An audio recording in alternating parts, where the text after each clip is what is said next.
gunman? Stay down. We make deal.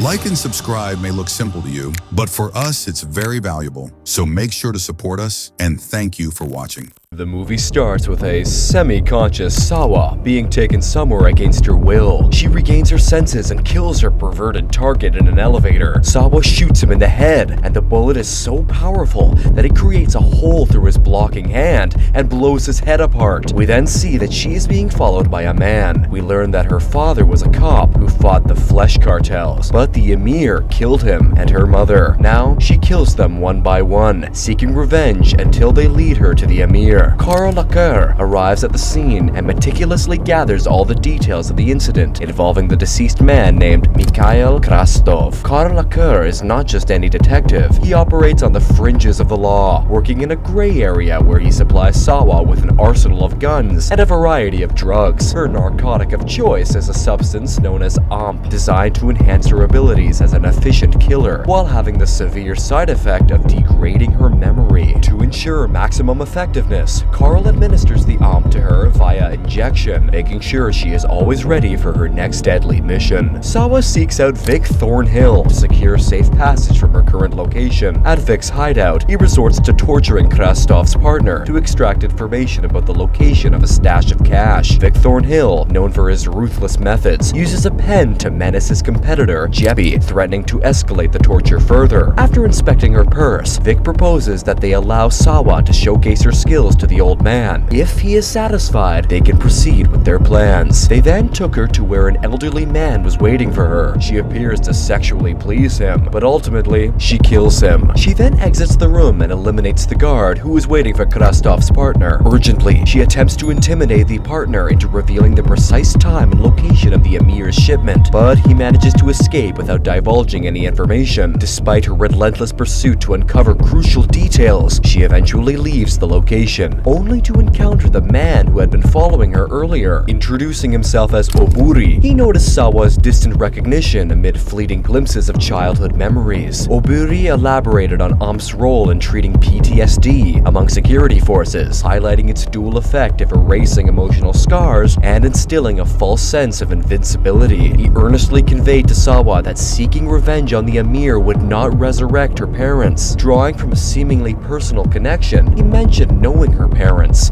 and urged her to consider quitting AMP. With that, he departed, leaving Sawa to ponder the weight of his advice in the silence that followed. In the quiet of her room, Sawa pondered Oburi's cryptic words, trying to piece together fragments of memory that seemed just out of reach. Akur's arrival disrupted her thoughts, his presence a solemn reminder of the painful past she struggled to remember. Akur's concern intensified. He expressed how he had put everything on the line for Sawa. With Vic Thornhill and Jeppy as potential witnesses, he warned that pushing further could lead back to him. Akur revealed that his involvement stemmed from his partnership with Sawa's father, his voice carrying a blend of remorse and steadfast loyalty. When two Numbers gang members break into Jeppy's apartment after tailing Sawa, she discovers his meticulously arranged police uniform and a heartwarming policeman's family day photo in his neatly kept bedroom. The scene resonates with the dedication Jeppy had for his profession. However, before she can fully absorb the significance of these personal items, the Numbers gang brutally murders him in cold blood, shattering any chance of closure or justice for Sawa and deepening the intensity of her mission. Sawa makes a desperate attempt to rescue Jeppy's daughter, Naima, but the Numbers gang tracks her down and captures the young girl. Just as they are about to execute Sawa, Oburi intervenes, arriving in the nick of time to foil the Numbers' plans and save Sawa. While Oburi's intervention prevents Sawa from being killed, Naima remains captured by the Numbers gang. Oburi takes her to his place, but Sawa continues to struggle with the effects of the AMP. Once back to her senses, they resolve to embark on a quest to find the girl, Naima. Arriving at the location where Naima was held captive,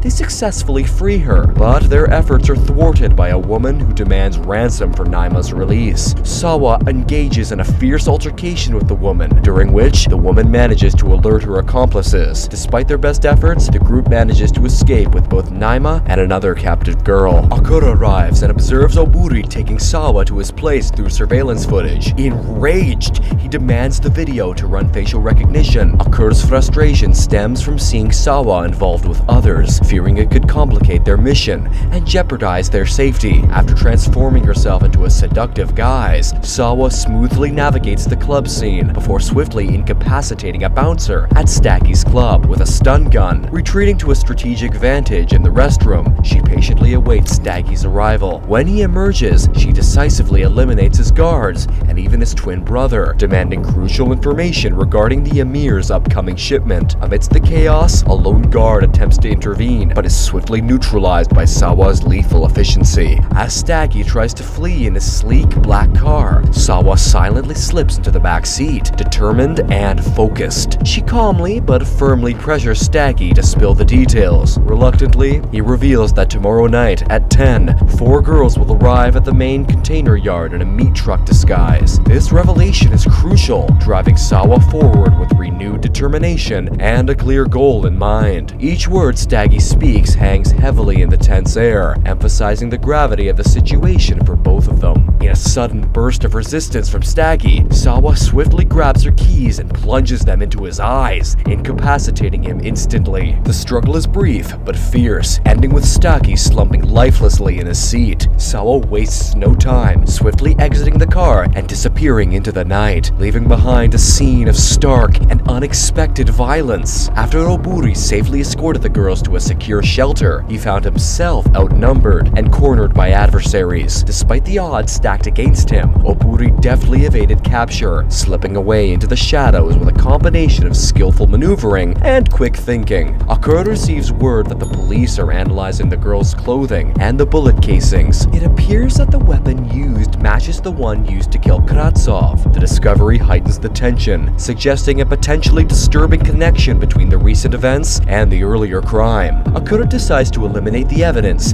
including the surveillance camera footage. With a calculated precision, he ensures that any trace linking him or others to the events is erased.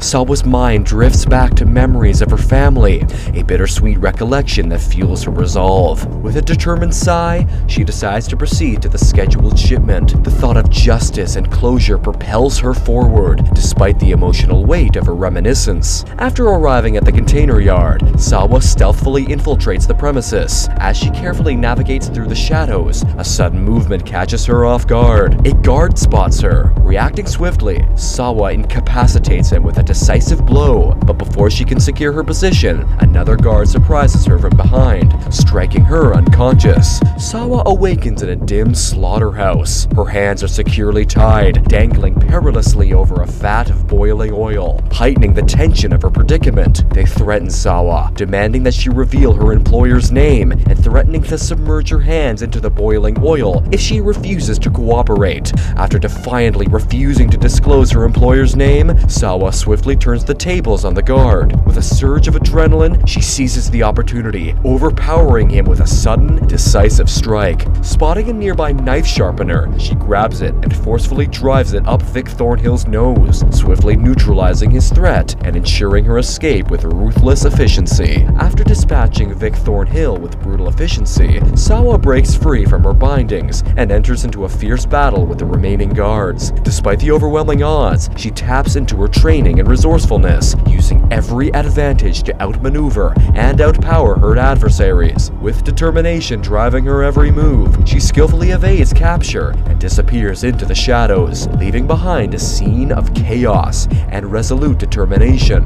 Her relentless pursuit leads her to finally confront and eliminate the Emir, bringing closure to her quest for justice with a final, decisive act. During her restless sleep, Sawa's mind is haunted by a vivid image, the clear, scarred face of the man who brutally took her parents' lives, etched into her memory with haunting clarity. When she wakes, Akura gently informs Sawa that she's been off the grid for days. He tries to offer her support, but she rejects it, her resolve unyielding. She adamantly asserts that the Emir cannot be held responsible for her parents' deaths, driven by a conviction that leads her down a path of seeking the true perpetrator perpetrator. This leads to a heated argument between Akur and Sawa. Akur tries earnestly to convince her that the man she saw in her memories is just the gunman, not the mastermind behind her parents' murder. However, Sawa remains steadfast in her belief, fueled by her unwavering determination to uncover the truth and bring justice to her family's memory. Sawa, fueled by her unwavering determination, confronts Oburi and forces him to disclose all that he knows. Reluctantly, he leads her to an underground location